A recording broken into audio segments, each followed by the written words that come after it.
Good evening, everyone, to our first Friends of Valletta talk for 2023. A very big welcome to you all. We're, I think, 39 people here today from all over the world, really, from Sacramento in the States through to England, Malta, and I think even Gozo. I am speaking on behalf of Graham Pound. Graham Pound is the chairman of Friends of Valletta. He's asked me to chair today's meeting. Thank you, Graham. I'd like to introduce Kim as our speaker this evening. Kim has very kindly agreed to speak to us about a very exciting project she's been involved with really heavily these last couple of years. She's script written an 8-part docudrama series for Maltese television, which aired in October and November, just gone, Women of George Cross Island. This is Kim and the film production. She's going to tell us about how that came about, how she, for instance, first met Simon Cousins, whose thesis back in 2013 uncovered a lot of the original research. Kim, for those of you who do not know her, is multi-talented. She's been a journalist with the Times of Malta. She's an actress, and at the moment she's very actively practicing for a play, I believe, which is coming out in March, I believe, over 2 weekends in middle of March in Malta. So I wish you well. I think the saying is break a leg, if I'm not mistaken. That's right, thank you. So she's taken part in many productions over the years. Christian Mifsud, for instance, sends his very best wishes. He cannot join us this evening, but he obviously knows you from the productions. Kim has also done a lot of research once she got engrossed in the story that she's about to unfold before you. So thank you so much, David, for the introduction. Thank you ever so much, everyone who made it to this talk today. I'm very, very honored and delighted to be here. As David explained, I have been involved in a beautiful project called The Women of George Cross Island. It is an 8-part documentary series, a docudrama really, because it focuses on reenactments. And the focus is on the wartime contributions of Maltese and Malta-based women. This was done in conjunction with Sharpshoot Media Limited, particularly the director, Justin Farrugia, and his wife and editor, Angel. This was also their brainchild. When I met David, he asked me how did this project come about, and this project came about. I've always been very fascinated by the wartime period, and when I was a journalist with the Times of Malta, I had interviewed the last wartime plotters at the time, and we were having dinner in January 2020. So that was before COVID. We were still allowed to have dinners then. And I had Justin and Angel over, and I had just been gifted the most beautiful book called Ladies of Lascaris by Paul MacDonald, who is also among us here today. And I was actually telling them about the contents of this book and of the wonderful stories that are sort of encapsulated in this book, primarily Christina Ratcliffe, but also of other women as well.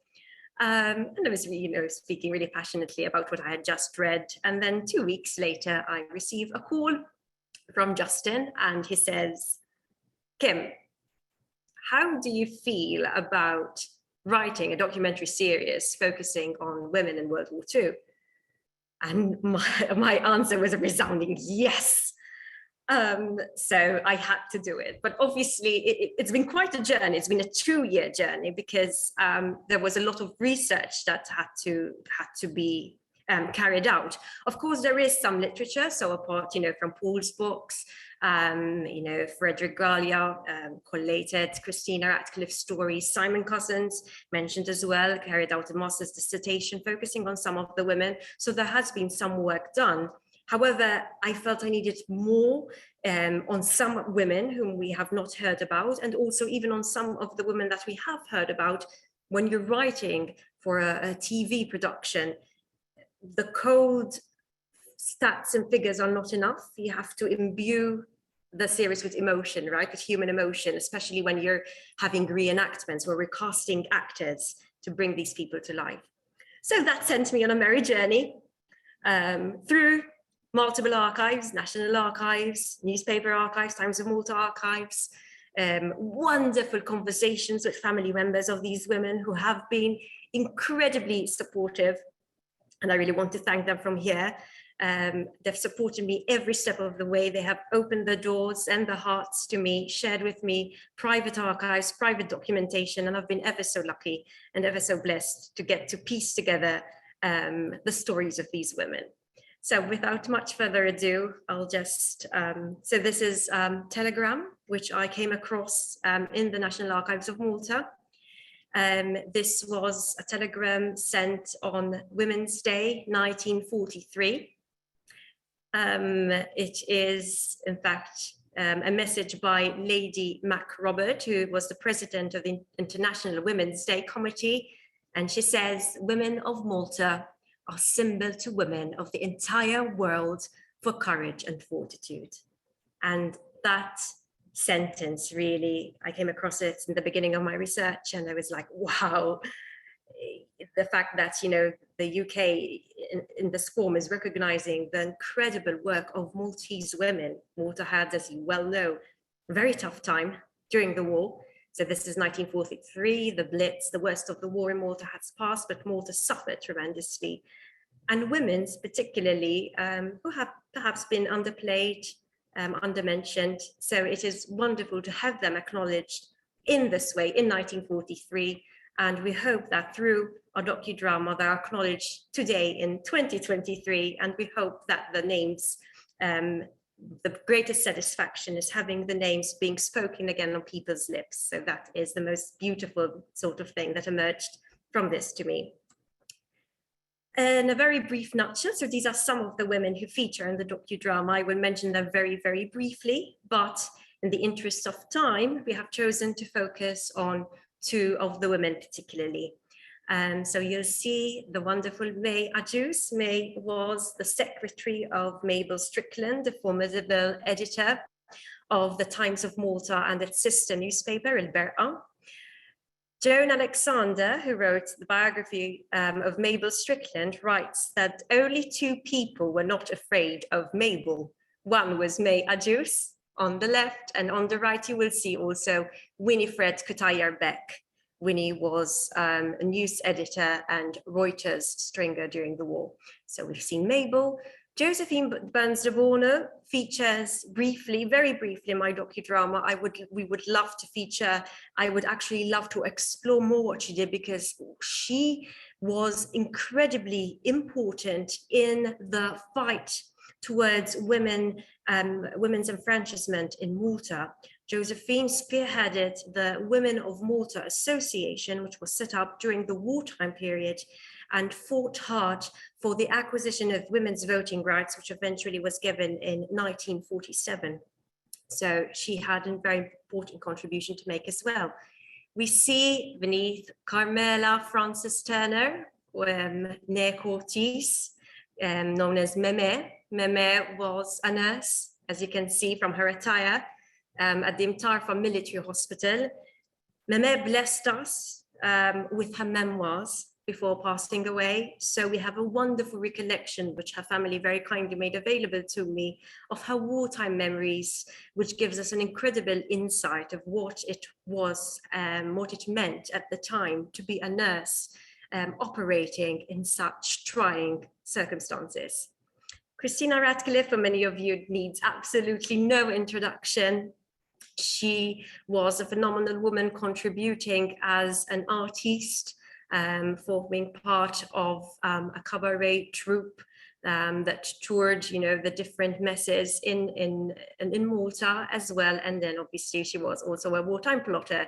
And Paul very recently also had given a talk on Christina Radcliffe, so you must be all very familiar with her work. Right next to her is a woman that Christina would have known, Maria Porcia Miele, known by her stage name of Mary Miles. She was a singer, actress, dancer, swimmer.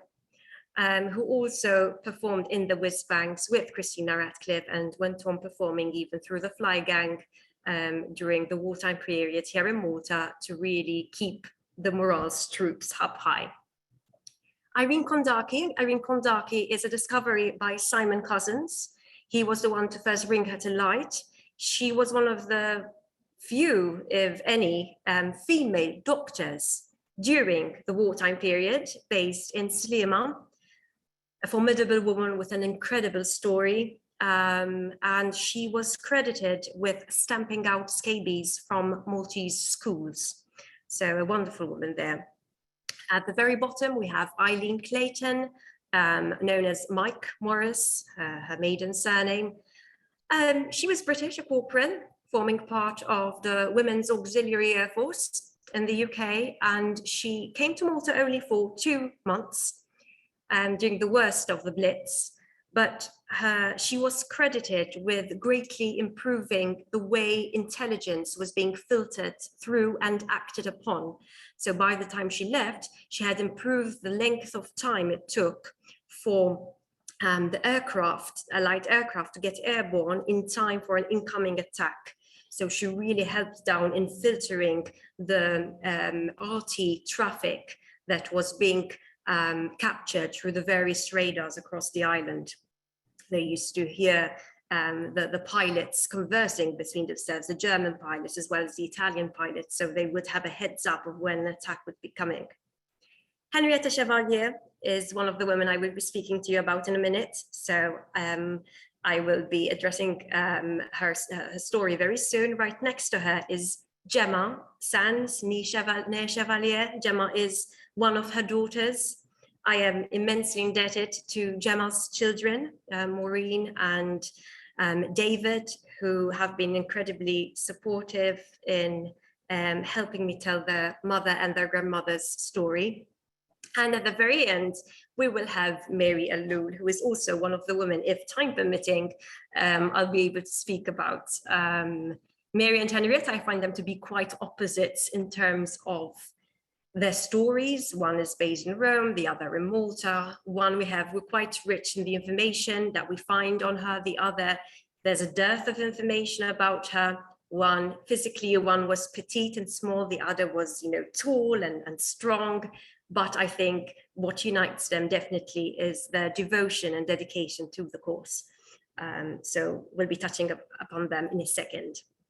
Right, so let us kick off with Henrietta Chevalier. In order to understand who Henrietta was, we need to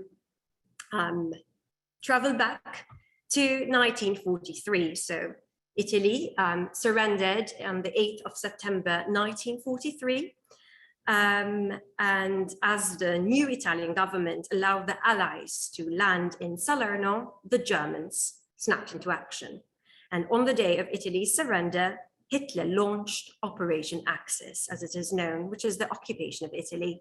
So as General Badoglio and the royal family fled the capital for the south, the Germans marched in and took over.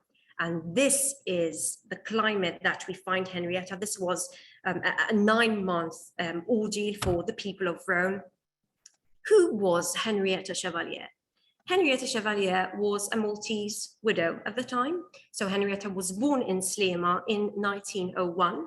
She was married to, she was born Sherry, and she married Thomas Chevalier, and she accompanied Thomas to Rome because he formed part of the company Wagenly Cook, which is now Thomas Cook. You might have heard of the name. So he was working in Rome and Henrietta accompanied him there. They had 8 children. The eldest son, they had 2 boys and 6 girls. The eldest son was Joseph Chevalier. Then she had Rosie, Gemma, as I mentioned, Paul, the other son, Mathilde, another daughter, Mary, Annie, who is known as Nuccia, and Nuccia, Italian, so they grew up speaking Italian. And the youngest daughter was called Henrietta, and the family tenderly referred to her as Chetta, which is sort of the English pronunciation of Chetta, which is sort of, the diminutive of Henrietta. And it's also a name that Henrietta Chevalier, the mother, was known as well. So it is in this climate that we meet Henrietta. Her husband has passed away right before Mussolini declared war. And in fact, once I was researching in the National Archives, I came across documentation which proves that Henrietta was indeed trying to return to Malta before all this happened. She, obviously was cognizant of the rising tensions. But then when Mussolini sort of declared war, pretty much those negotiations were halted, and she found herself trapped in Mussolini's fascist state. Things did not start well for Henrietta in the beginning, because in fact, I wanted to show you. So this is a picture. So that is Henrietta with her husband, Thomas. And those are the oldest children. You can see Joe there next to Thomas. Beautiful, beautiful picture. Henrietta was described as a beautiful woman with blue eyes, petite. She spoke with a slight Maltese accent. She spoke Italian. She spoke English. Very, very jolly, very, very motherly, very caring. And this is another picture of her, all kindly provided to me by her family, pictures which have never been seen before. So I'm very grateful that we have these pictures of her. Right, so this is the story of Henrietta. So Henrietta finds herself in Italy, living in a tiny apartment, which I am delighted to report that I actually managed to enter. So she lived in this apartment in Via Imperia in Rome. So as part of my research for the docudrama, myself and the crew traveled to Rome, and we actually tried to track down her apartment, and we managed to find the apartment. And there was a young lady who was about to go into the apartment. I approached her. She must have thought I was very strange suddenly, to actually first my colleague Justin tried with another man, but my colleague Justin, a very handsome man, but can look a bit gruff. So I think the man was freaked out. So that didn't work. But then another young lady came, and I tried my luck this time. And it was like, I'm sorry, I must seem quite forward, but I explained about my research. And I said, I would be delighted if I could peek inside the apartment, because she was opening the door at the main door of the apartment block, and she accepted. And her apartment is actually beneath Henrietta's one. So it's an identical copy, the layout. And she had told me it belonged to her grandmother, and she had not touched the furnishings since 1950. So it was quite an authentic sort of look of how Henrietta's apartment. And suddenly it all made sense, because most of Henrietta's story comes in bits and pieces through the different memoirs by soldiers who stayed at her. I will explain in a minute, but I could really picture this apartment. It was a tiny apartment, 3 rooms, really not a lot of room. And Henrietta shared that apartment with her children. However, as soon as the war broke out, she had to suffer the heartache of seeing her eldest son, Joe, whom we've just seen, arrested as a British subject. And he was thrown into the horrible Regina Coeli prison in Rome. Many foreign nationals at the time were being interned, and this included any Maltese who refused to denounce the British citizenship. Her other son, Paul, right? She had 2 sons. Her other son, thankfully, was spared this fate because he worked as a clerical officer within the Swiss legation, and his diplomatic papers had protected, his freedom, granted him immunity.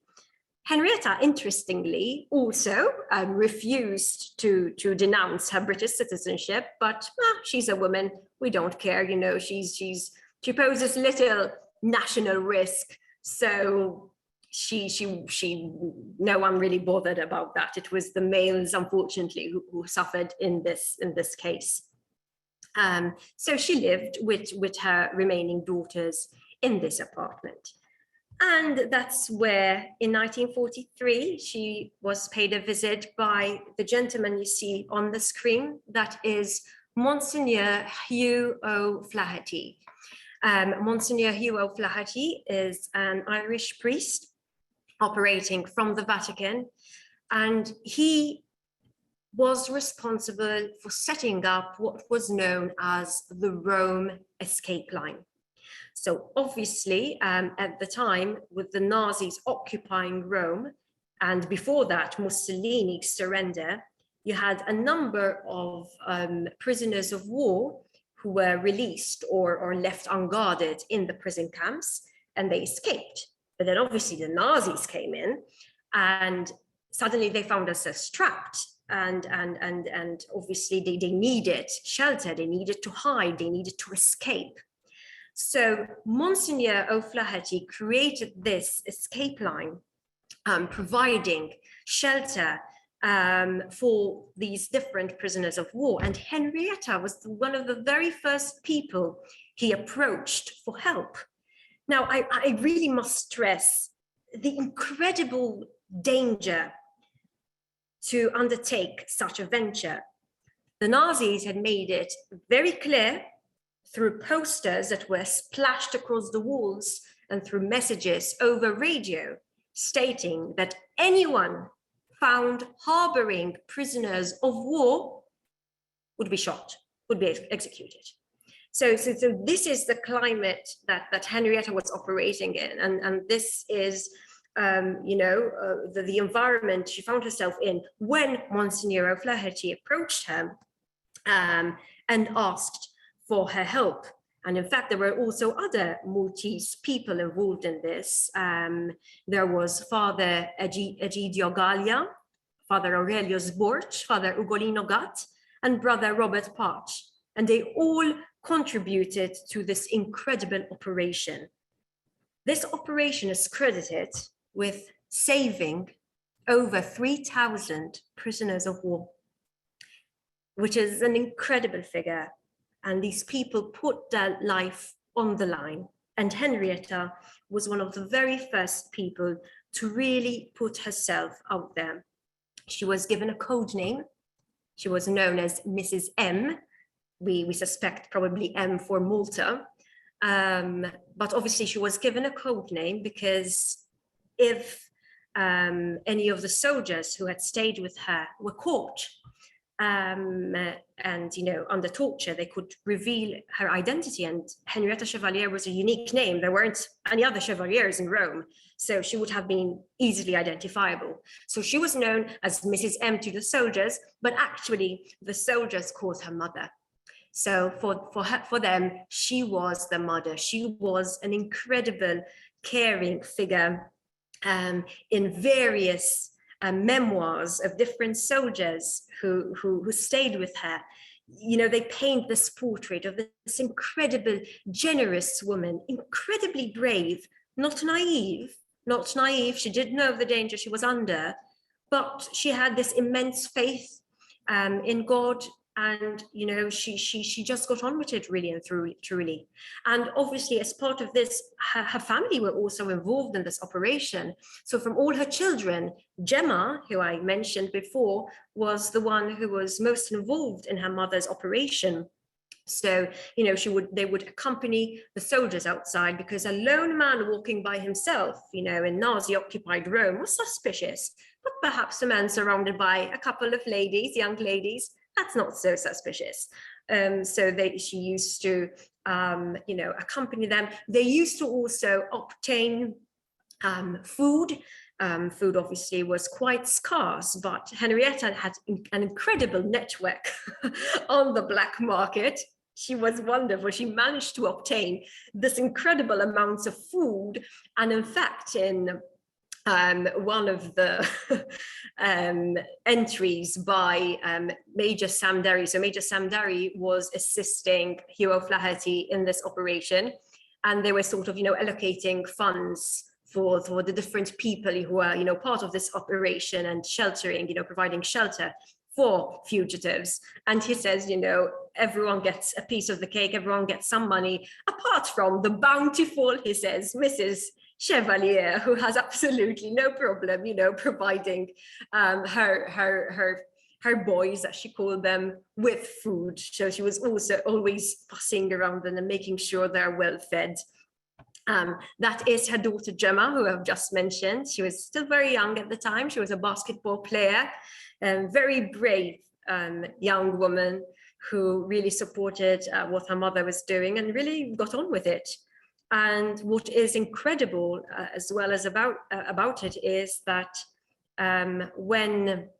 so I got in touch with Henrietta's family, Gemma's children, and what was very exciting for me as a researcher is that at one point, Gemma's daughter was clearing out the mother's attic, and they came across a diary.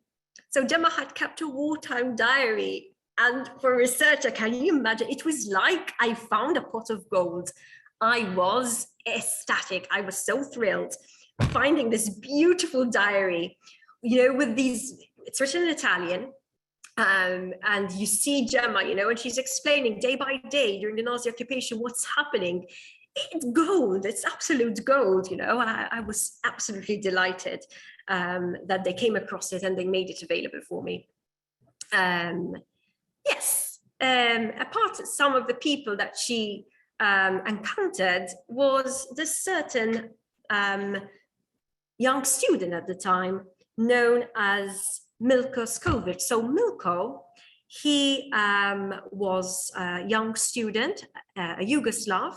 He was studying to become a doctor, and he lived in the apartment in the same block of flats that Henrietta did. He was a medical student at Rome in the early days of the war, and he had been deported in a slave labor gang to Serbia.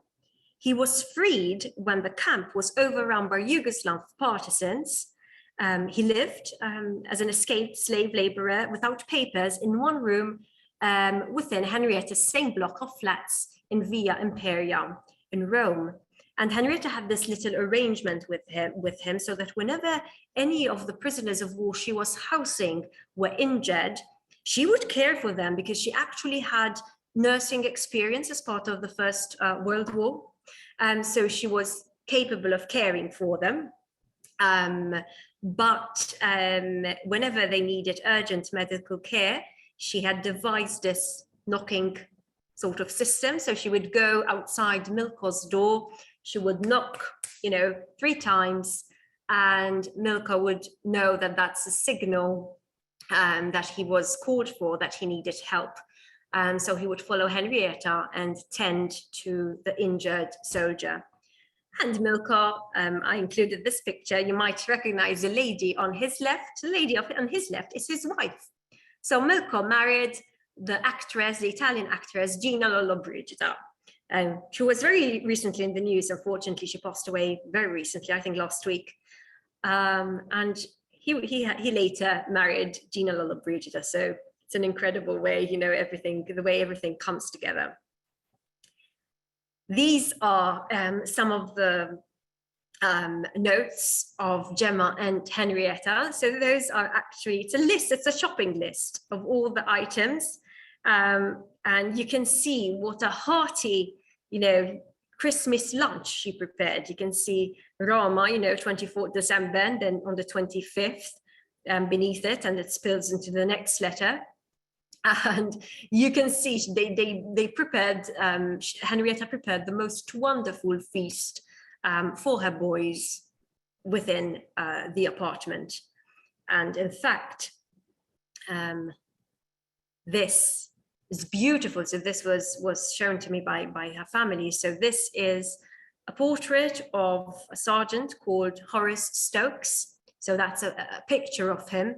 And when you turn the picture, on the back, he wrote, "To Mrs. Chevalier, with deepest thanks. Although in grave danger, you hid and fed us from the enemy, knowing well your own fate if you were caught. Rome, Christmas 1943, Sergeant H. Stokes, parachutist. Thanks." Isn't that beautiful? Absolutely beautiful. So this is who Henrietta was. Her boys owed her their lives, really, and it did not pass unnoticed the extreme danger she was in. The Nazis started to suspect that there were some goings on. In her diary, Gemma writes that one of her neighbors in the block of apartments was a fascist sympathizer who was, leaking information to the Nazis. And as a result, Henrietta's apartment was raided a number of times. And she always managed to escape by a whisker, really, because she would be given, a 10 minutes heads up that the SS officers were coming, and the soldiers would plan the exit. They would leave at intervals, because obviously you can't have, a group of men leaving at the same time, because that would arouse suspicion. They would climb down from the balcony into the courtyard, which is there, and then climb over the wall and escape. And Henrietta and her family would frantically, sweep across the apartment, trying to hide all traces of the prisoners of war, anything of the uniforms, which Henrietta and the children would have been mending, any other items and artifacts that they might have had. And in fact, Gemma recounts a particular incident where, in one of these frantic, cleanups, they only had 10 minutes before the Nazis stormed through the door. She had forgotten to hide a British record. The girls were young. They enjoyed, putting on a record and a record player and, dancing to the polka. And she had forgotten to hide it, and that is evidence that there's someone British there. And, she says that the officers sort of looked at it. She doesn't quite know if he realized and decided to keep his mouth shut, or if he didn't realize at all. But after the Nazis, have inspected, every inch of Henrietta's apartment, she says that, Gemma writes, that the commander turns to her mother and he tells her, "Brava." And, Henrietta says, "Why? After he left, why is he telling me brava?" And Rosie, her eldest daughter, says, "Well, I think they're congratulating you because you've managed to outwit them somehow, because they knew something was happening, but they couldn't prove it." And this happened multiple times. So one can imagine the extreme danger that was happening, and that Henrietta was subjected to at the time. Then, oh no, I'll come to that in a minute. So Monsignor O'Flaherty and Major Sam Derry, as the war progressed, as we spill into 1944, still in the Nazi occupation, they started getting worried, because the increase of attention on Henrietta's apartment is being emphasized, and they even install spies, plainclothes really, officials, Nazi officials, and a fascist woman outside her apartment, her door, waiting to see what happens. So it's becoming very tense and very dangerous. Henrietta has given a lot, and Sam Derry and Hugh O'Flaherty do not want to risk it any further. Danger had come too close, especially after, the Nazis had stormed the apartment, searched every inch, nook and cranny. And, it was decided that no men were to return to her apartment. And Henrietta, pleaded to have her boys back. And anyway, to soothe her, it was arranged that she would continue to be responsible for feeding them, right? Like a really homely mother, really. She was so motherly. All the soldiers say this in their writings, she was such a motherly figure. And then as the weeks rolled past, there was a general feeling that something was in the air. When are they coming? Was the question on everyone's lips. And the answer came on May 12th, 1944, when the Allies opened the big offensive on the southern front. But danger had not yet passed, and Major Derry was afraid that the jubilant escapers might do something, particularly indiscreet. Henrietta had been, as I said, a mother to so many escapers now living in other billets, that she inevitably had, frequent social calls from grateful ex-lodgers.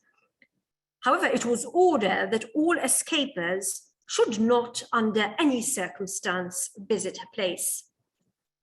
But this seemed to allude to particular former lodgers by the name of Martin and Everett, who decided, to pay their mother, as they called her, a visit, which they did.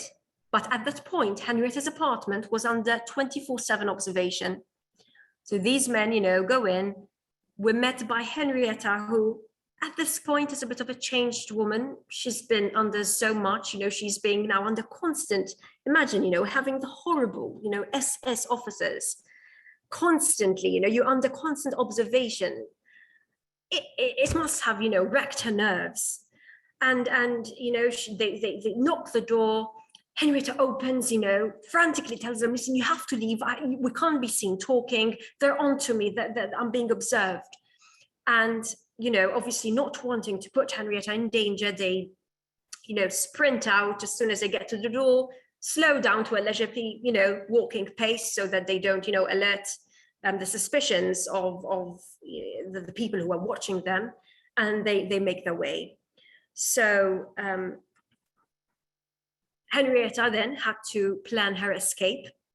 So what she did is she gathered her daughters around her, and they decided to vacate the apartment.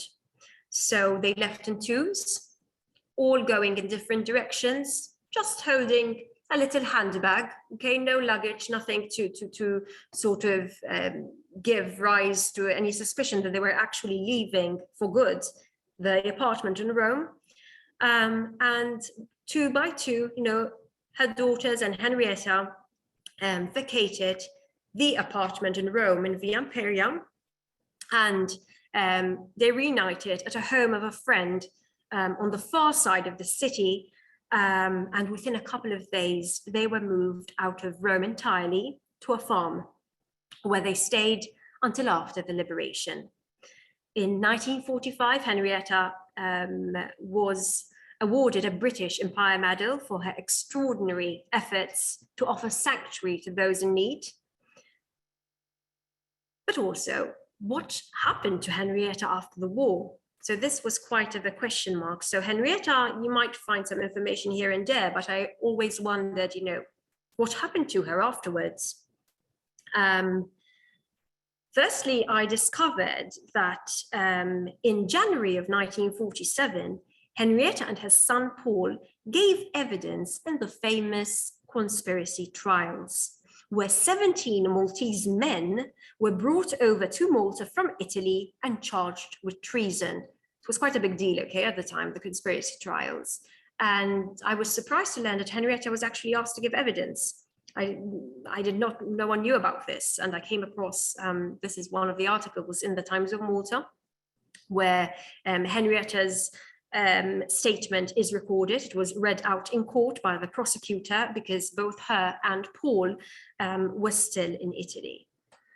Then as I continued digging a bit more, I uncovered another set of documents which really broke my heart, because I unearthed a series of correspondence between the British Embassy in Rome and the Maltese imperial government at the time. So it appears that right until 1948, Henrietta was employed by the British Embassy, but the strain of the war had left a permanent effect on her mental health. Henrietta had to be admitted to the psychiatric hospital, Santa Maria della Pietà in Rome, after having developed what the doctors termed as severe paranoia, but probably nowadays we would refer to it as PTSD, right? Post-traumatic stress disorder. By that time, Rosie, so Rosie is the eldest daughter, had entered a convent as a nun, while Gemma had married. In fact, an interesting fact is that the wedding was officiated by Monsignor Hugh O'Flaherty when Gemma got married. However, the other younger daughters, so we have Mathilde, Mary, Nuccia, and little Henrietta were still unmarried up until that point. And the latter two girls especially were still minors. Henrietta's eldest son, Joe, was unable to carry the financial burden of the cost of his mother's hospitalization as a non-Italian citizen. And so the decision was taken to repatriate her to Malta at the government's expense, while Henrietta's brother, George Sherry, offered to look out for her. He was unable to extend his support to her 4 daughters. And additionally, they were not allowed to join the mother in Malta since, unlike the older siblings, they had not been born in Malta. Henrietta was therefore repatriated to Malta, where she received psychiatric treatment for the rest of her life. And Malta's very own Oskar Schindler, she passed away in 1973, very much forgotten, very much unacknowledged, with only a small memorial garden, which was planted in 2012 at the Malta Aviation Museum to remember her by. So that is a photo of the elderly Henrietta with her daughter Gemma at hospital. And interestingly, some months ago, I was talking on a local TV program. I was speaking about the docudrama. And I mentioned I was speaking about Henrietta's story. And later the presenter contacted me and she said, there's a lady who wants to talk to you. And so she gave me this phone number and I phoned, and it was, this lady was actually a nurse. So she used to be a nurse at Mount Carmel Hospital when Henrietta was there. So I'm phoning her, I'm speaking to her on the phone, and I tell her, what do you remember? Do you remember, Henrietta? And she says, yes, I remember Mrs. Chevalier very clearly, a lovely lady. She told me that she insisted, with the hospital staff that they call her mother, which I found particularly touching because, as I said before, that's how she was referred, not just by her children, but by the soldiers. She supported and gave shelter to. And something that really struck me, when I was speaking to this lovely lady, former nurse, a few months ago, and she says, you know what, Kim, she says something that I really remember about her is, she used to sit in her little armchair and, she would look from side to side, to side to side, to side to side. And one day she approached her and she told her, Mrs. Chevalier, who are you looking out for? Why are you, looking from side to side? And Henrietta told her, they're coming. I'm looking for them, they're coming. And I found that incredibly heartbreaking. So heartbreaking, that this woman paid the ultimate price for, the incredible work. And, that she was, forgotten, unacknowledged, in her later years. And she really gave so much, she really paid the ultimate price. She paid for it for the rest of her life. I can't even begin to try to imagine, the incredible duress and stress that she must have been put under.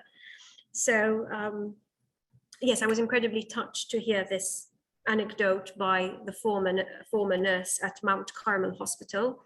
And I hope that at least through the docudrama, people are starting to speak her name out loud again. The other woman that I wanted to speak to you about is Mary Lul.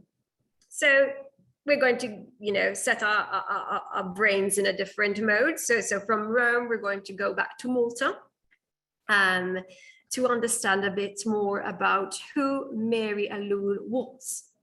So Mary formed part of the ARP, the Air Raid Precautions, which was first set up in Malta in 1935 during the Abyssinian crisis, when the possibility of war between Italy and Britain was at its height.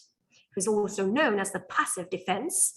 The organization enrolled volunteers who were trained in assisting civilians hit by aerial bombardment.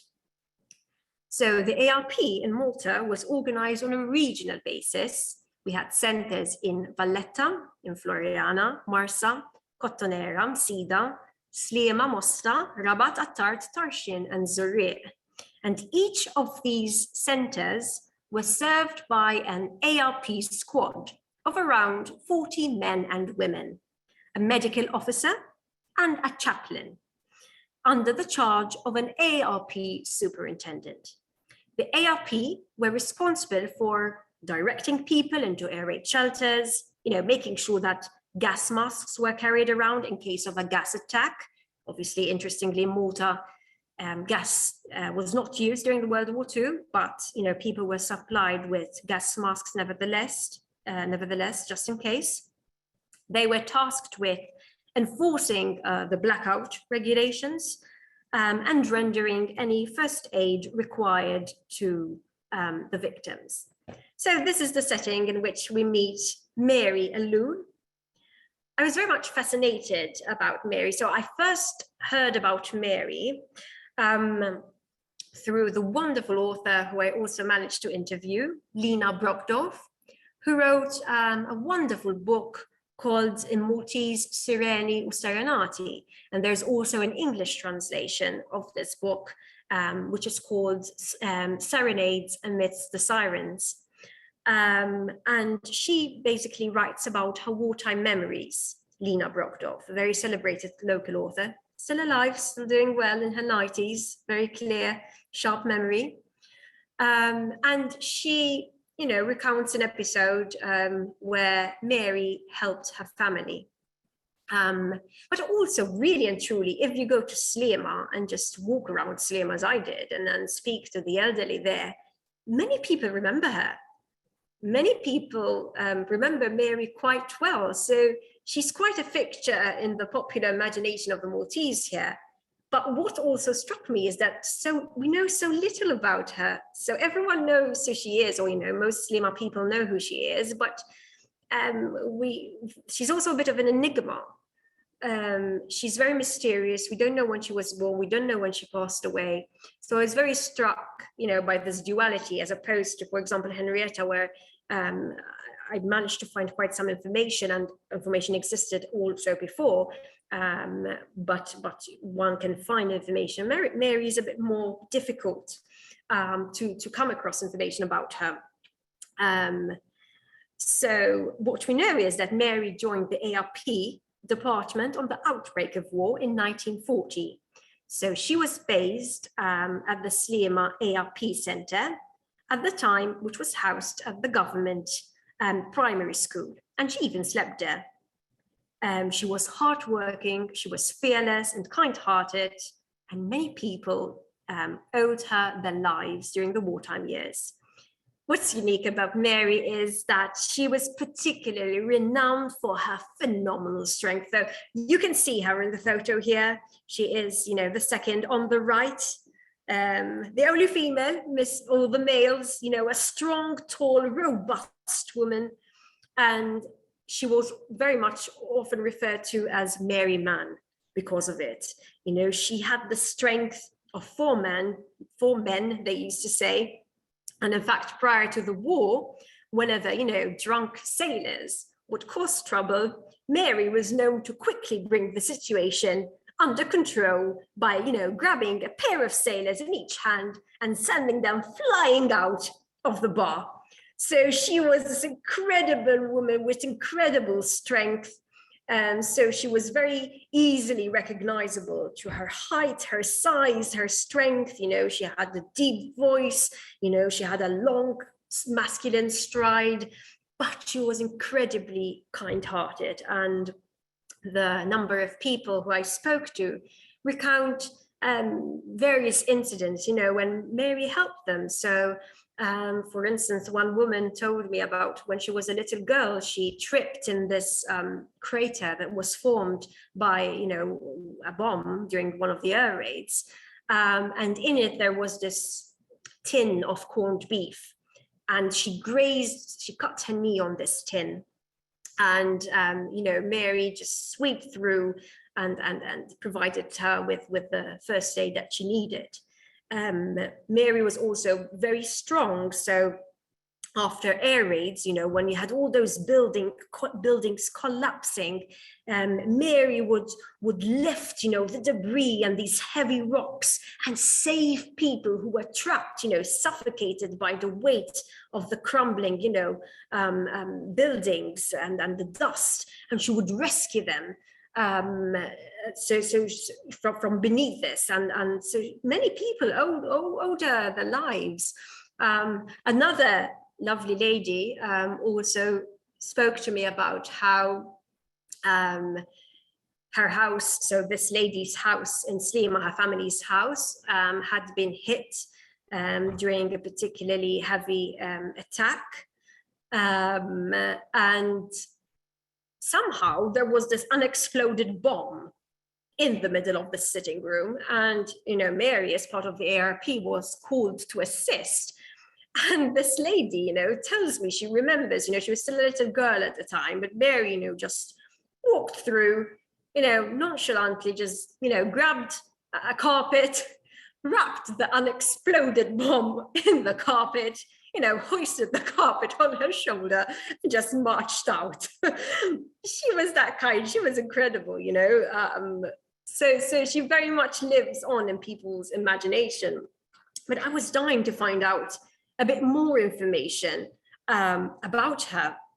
And I was so excited. So one day I was, digging through the National Archives in Malta, in Rabat, and I came across this wonderful letter, which for me was absolute gold, because it really, provides a glimpse into who Mary was.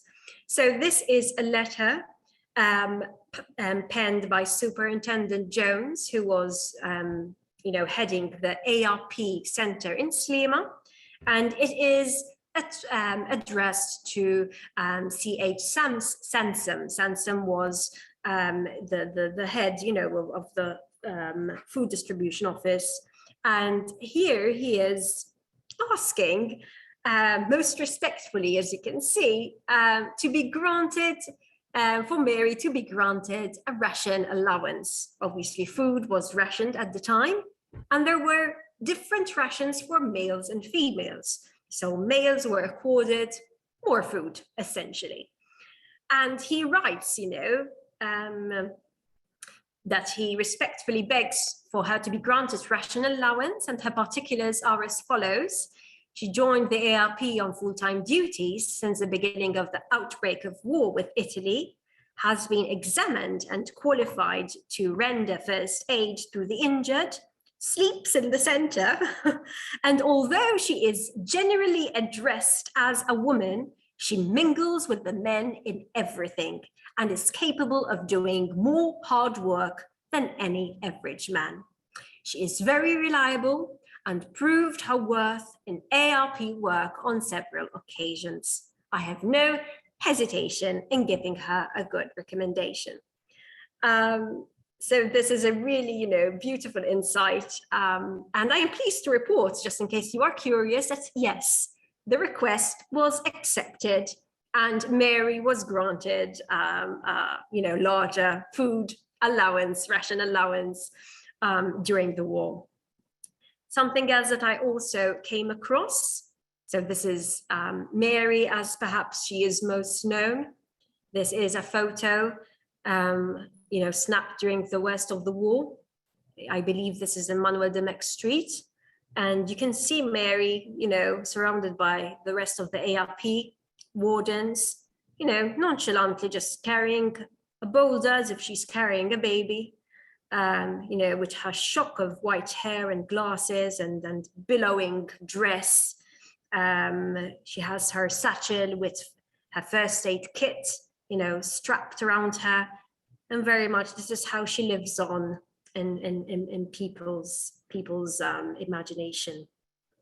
And also I have come across this wonderful letter. This is a letter in Mary's own hand, which she wrote in 1945. So what happened is that by 1944, the Maltese obviously had started to breathe a bit more easily during the war. So enemy aircraft still occasionally approached Malta, but no further bombs were ever dropped again. And in fact, the ARP department was preparing to close down for good, and a number of staff members were discharged. And those who had distinguished themselves were allowed to stay on a while longer until alternative employment could be found for them. And amongst the few kept on was Mary Alloul. But she was eventually, she was discharged in December of 1944. And in this letter, you can see her, she petitions the Lieutenant Governor to keep her on for a while longer.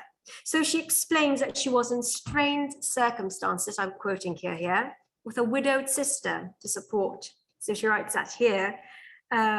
So she's really, making her case to be kept on at the ARP. However, unfortunately, her request was turned down in light of the fact that the ARP at the time was about to close down. And I would like to end my talk by just, recounting a brief anecdote that Lena Brockdorff writes about in her book, Serenades Amidst the Sirens, where she encountered Mary after the worst of the war had passed, and Lena was a young child at the time, was living with her parents and her family in this villa in Slema, but not the entire villa. They were accorded, they were renting out a room or two in the villa. And this villa was close to the site where a bomb, had exploded. So the building was, very, very dangerous. And there was this terrace overlooking the garden beneath, which was, very perilously, in danger of just collapsing. And Lena's mother was absolutely terrified. She had her children playing around in the garden, and then she was terrified that this, blooming ceiling was just going to collapse and bury the children beneath it. So she was trying to get the landlord, the go-between really, from whom they had rented the place to petition the demolitions office to come and fix it. But this guy was really not taking them seriously. So, Lena's mother is very distressed, and Mary notices her distress, and she says, Mrs. Mahoney, that was her surname at the time, what's the matter?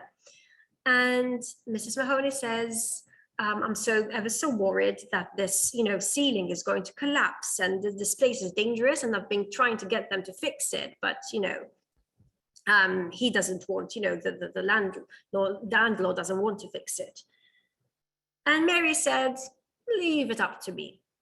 Said, what time does he leave normally? Because he also used to occupy one of the apartments, one of the rooms in the villa. And Mrs. Mahoney says he normally leaves, at around 6 o'clock. So Mary says, all right, at 6, I'm going to come for tea. So she comes for tea. They wait and hear. They look out for the sound of the door closing behind, which meant that the landlord had left.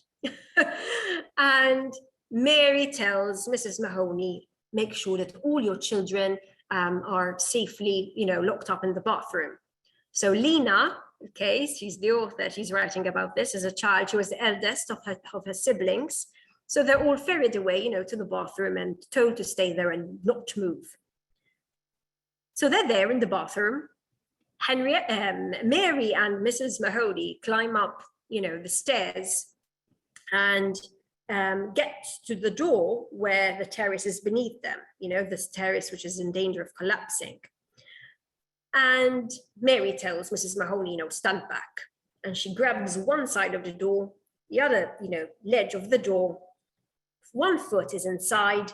She grabs her other foot, lifts her other foot, and bangs it down onto the ceiling, and it just makes way and collapses. And Mrs. Mahoney's just looking at her, and she's like, now go and make, a massive song and dance, really, really panic. When the landlord comes and says, look what happened, you could have killed us all. Look what your negligence has brought us. So there's this, cloud of smoke, and then the landlord comes, and Mrs. Mahoney goes with big crocodile tears, look, oh my goodness, what happened? You could have had us all killed. The guy is absolutely terrified. He's like, oh my goodness, you're absolutely right. I'm going to inform the demolition officer, right this minute, which he did. And they came and repaired, the building. So that was just one anecdote that Lena recounts in her book. And with that anecdote, that brings me to an end of my talk. Thank you. Oh, thank you very much, Kim. What a delight to listen to you. I think you brought smiles to everyone here with your choice of description. I can see why you're in acting as well. You can so make us picture your power of imagination. We were there with you on the scene. I really do thank you for that, and I'm sure everyone else does by the look of it as well. Now, are there questions? Please feel free. Lino Kutayar, please unmute. First of all, I really enjoyed your talk, Kim, and your presentation is fantastic anyway. Now, I'm 80 years old, retired or semi-retired surgeon, but I remember I met Mary Mann face to face, but our perception of her as boys were of 8 to 10 years post-war was quite different from what you described. She was our nemesis. Why? Because our parents used to threaten us: if you don't do your homework, I'll report you to Mary Mann. If you don't eat your lunch, I'll report you to Mary Mann. Now, in those days, we used to play ball. We used to buy the clock ball in the middle of the road because there were no cars. We were only disturbed by the ice cream man or something else. But occasionally, somebody would say, Mary Mann is coming. And we'd see this lady. And I always remember her wearing black, not the white dress you showed in the picture. So we all just disappeared. And once, I remember that we left our little boy, so I ran back and picked it up. And she looked at me, and I was terrified. She said something I can't remember. Later on, when I grew older and heard all about her exploits of what she did, which, she was a real humanitarian. As a medical doctor, I always wondered deep down, I've never expressed this feeling, would there have been some endocrine situation in her? Because really, she did not have this, she was called Mary Mann, and she was hailed as a woman. In fact, even in that letter, she said the rest as a lady. There was some suspicion, but her makeup was that of a man. Obviously, this will remain a mystery because I don't know, what happened. But to us, she was something real. And I can still remember her looking at me, picking up the cigarette, and I just ran away. That was quite a few years back. Again, process. Congratulations on your delivery. Thank you, and thank you for sharing that. Thank you so much. That's a lovely anecdote. So I can't imagine Lino being scared, to be honest, but here he was. There's some lovely comments, Kim, coming in on the chat button. Yes. Colin Mikhailov, for instance, well done, Kim. Fantastic presentation. Brenda Gay, thank you so much for a fascinating talk about such amazing women. And Anne-Marie Craven, that was brilliant. I did. It was excellent. Thank you so much. Catherine Caruana Montalto, so interesting and moving. There are a couple of questions. So it's a relevant question I was going to be asking. The film, the docudrama, was an 8-part series. It played in Malta. How available is that for viewers internationally? And are there any plans for either repeat showings or also on iPlayer or the equivalent? Could you enlighten us about that, please? Yeah, it's a very good question. So yes, we filmed the docudrama in English, so that it's more available to an international audience. So it was first aired locally on One TV, and it is still available locally on Go. So Go have an option a bit like Netflix. So you download the service, which is called Talkis, and The Women of George Cross Island is available to watch there. In terms of internationally, we hope, we're trying. So Justin recently submitted it to the Berlin Indie Film Festival, and it was chosen. So we're really hoping to get it out there. Can you have you been able to find out when it's likely to be showing at the Berlin Independent Festival? I haven't checked yet. Month. No, I would need to check with Justin because he would know. Yeah. It's not yet on their website as to when it will be showing. But the question arises, obviously in Malta, you could go on to Go and download it. Mm-hmm. Internationally, in the UK or in Sacramento, for instance, what plans might there be to make it accessible more widely? For instance, that is, that's why in England, I've not been able to see it in England, Yes. for instance. Yes, if we're lucky enough to, to be taken up by any of the, international channels, TV channels, and be able to broadcast it there, that would be an absolute dream. So, but obviously it's not easy to intercept, to penetrate those markets. There's a lot of competition, but we hope. Let's try. Oh, I do wish you well on that. That is for sure. There's some excellent stories. You've only mentioned 2, 3, 4 of them. It's the personal courage of people like Henrietta Chevalier, and I really, really feel for her. Your description of her at Mount Carmel towards the end, looking from left to right. And why is she looking from left to right? They're coming for me. They're coming for me. That was one of the most, that phrase alone.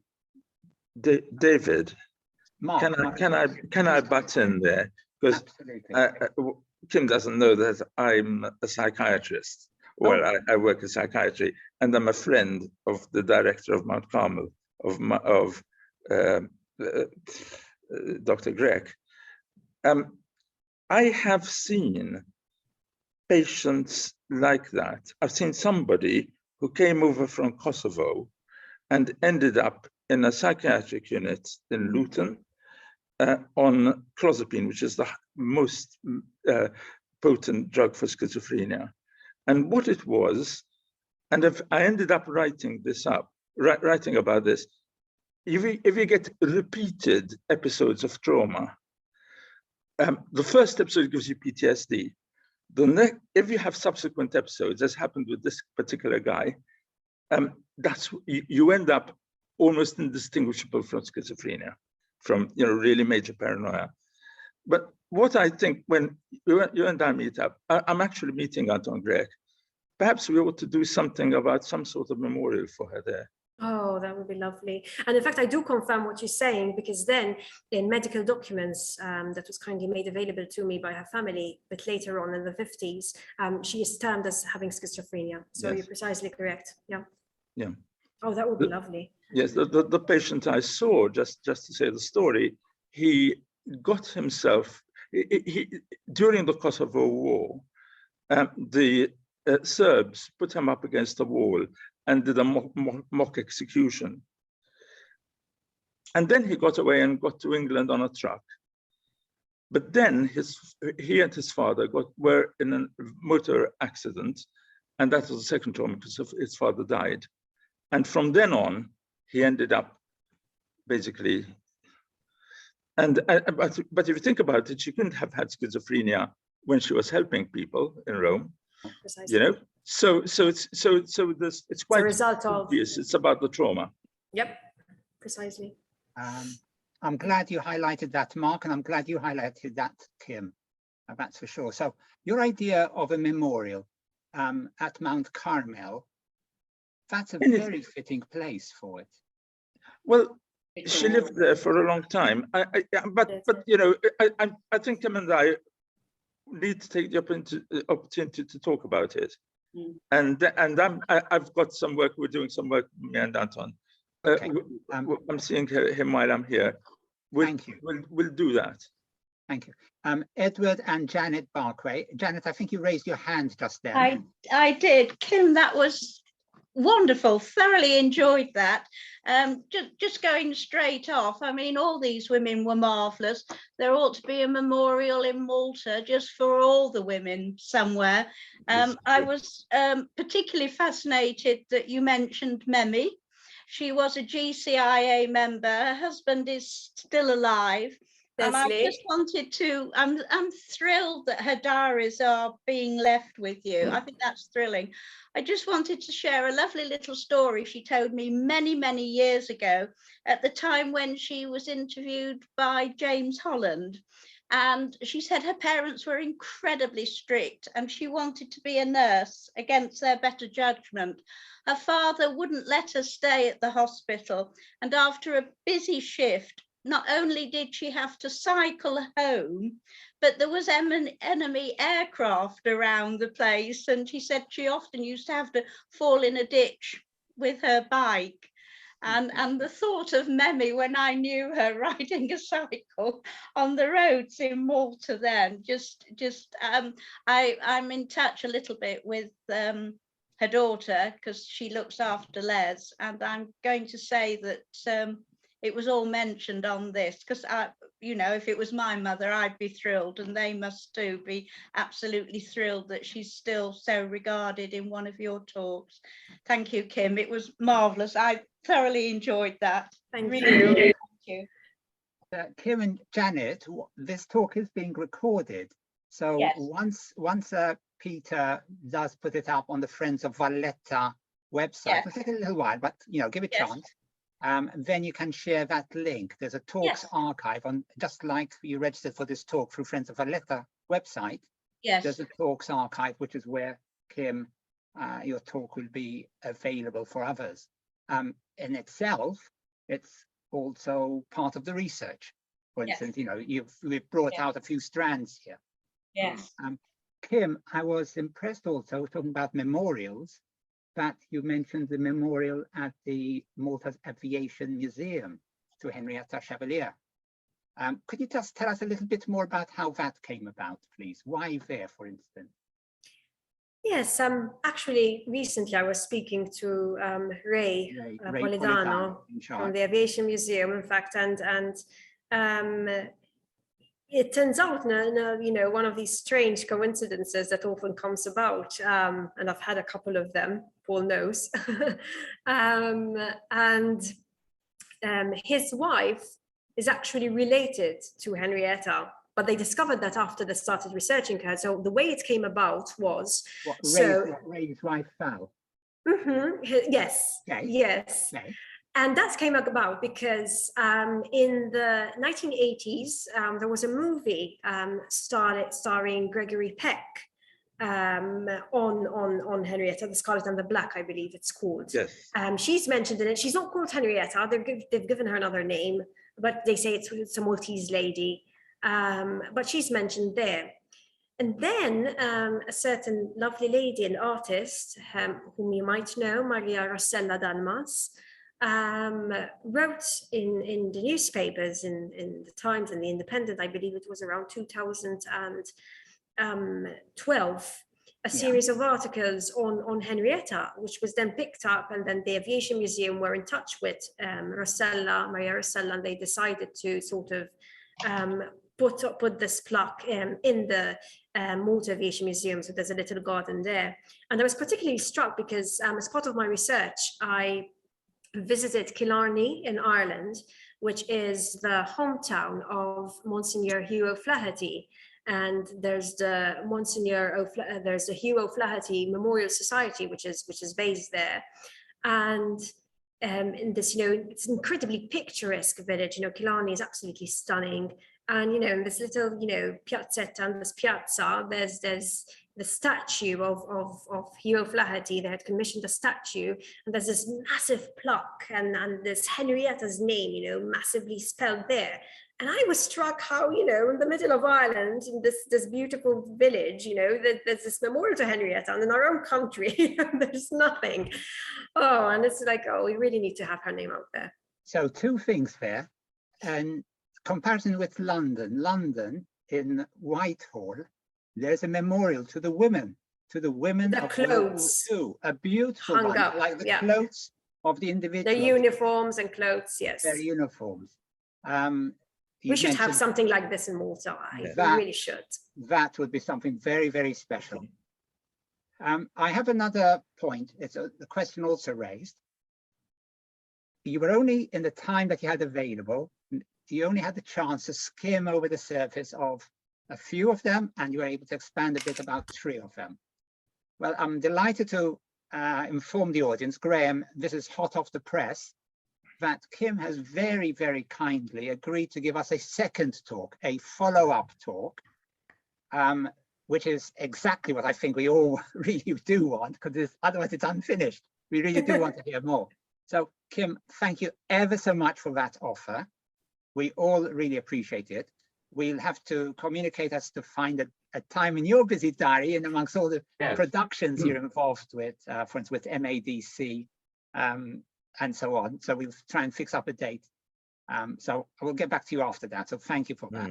My Thank you pleasure. indeed. That is indeed very apposite that I think a lot of people tonight felt that talk most interesting, and I can see we're going to get a lot of pressure from the members asking us when the next one is. So rest assured we're going to be back in touch with you. For sure. Kim, are there any more questions from others? I don't want to hog points. Raise hands, please, if you do have a question. I have a question, Kim. I primed you on this one, but you don't quite have the answer when I spoke with you the other day. The story, the docudrama. You've got so much research. You're building on the research of others. You've mentioned Simon Cousins, for instance. You've mentioned the diaries that people have donated and so on. So you've got a wealth of information and that you're linking in with lots of people. You have a book in you. You have a book in you. So I think you're going to have a fan club. Definitely. So there's, you've mentioned Paul MacDonald, for instance, Ladies of Lascaris, talking about one of these of several ladies, for instance, their histories. That is such a popular theme there. Yes. You've got Susanna Ho talking about women history in Malta, for instance. But these heroes, these heroines from the Second World War, bringing them to light. I love books. You can probably gather that. David, can I raise Please, something then? I think there are 2 really important things that have to come out of this. Apart from what we said before about Mrs. Chevalier, I think there needs to be like a memorial to the woman. And I think there definitely needs to be a book. Now, David is quite eminent now, military historian. I dabble in history. Kim, I think we need a committee between us to make sure that these things happen. Thank you.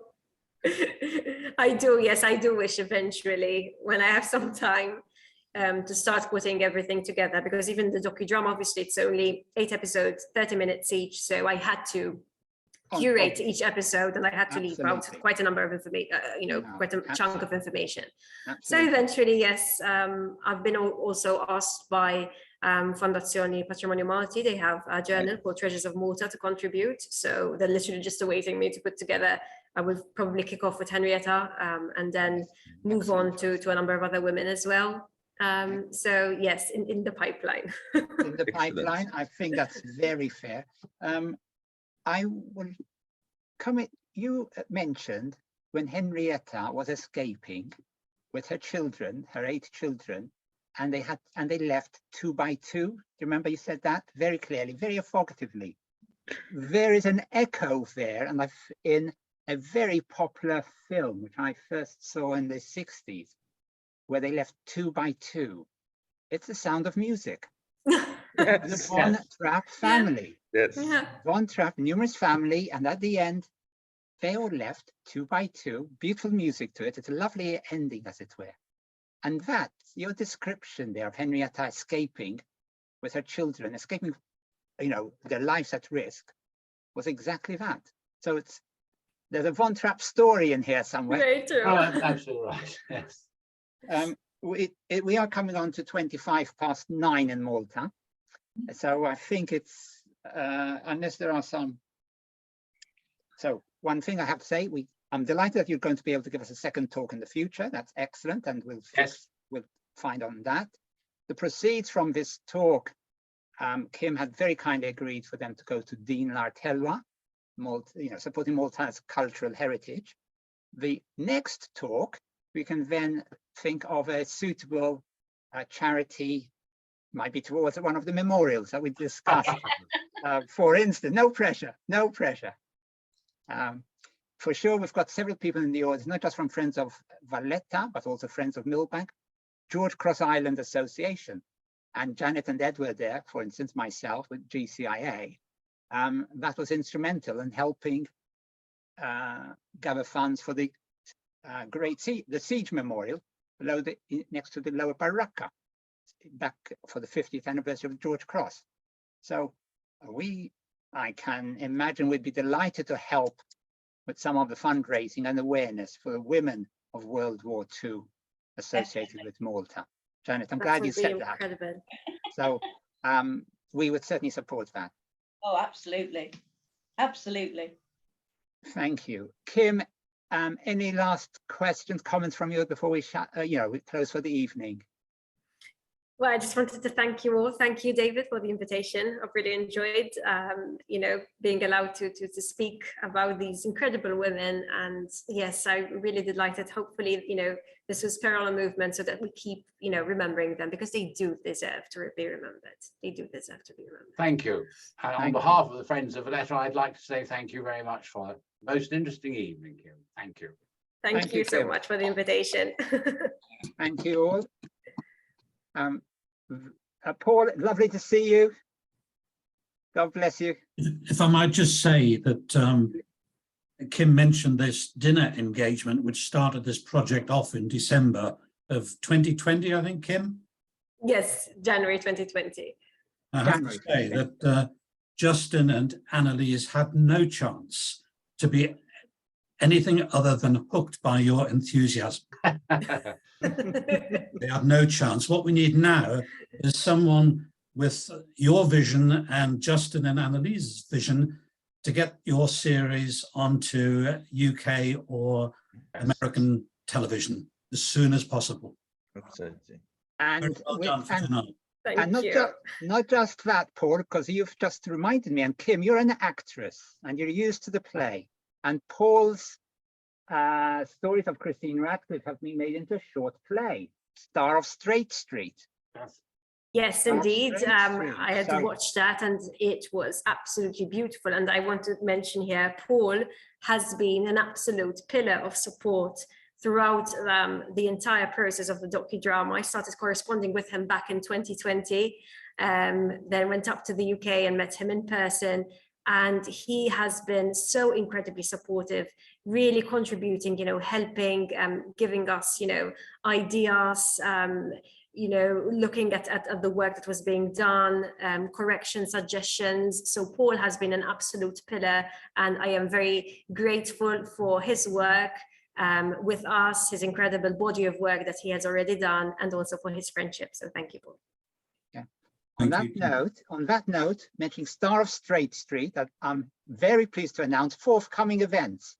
Friends of Valletta have invited the producers of Star of Straight Street to come to take part in Chichester's festival this June.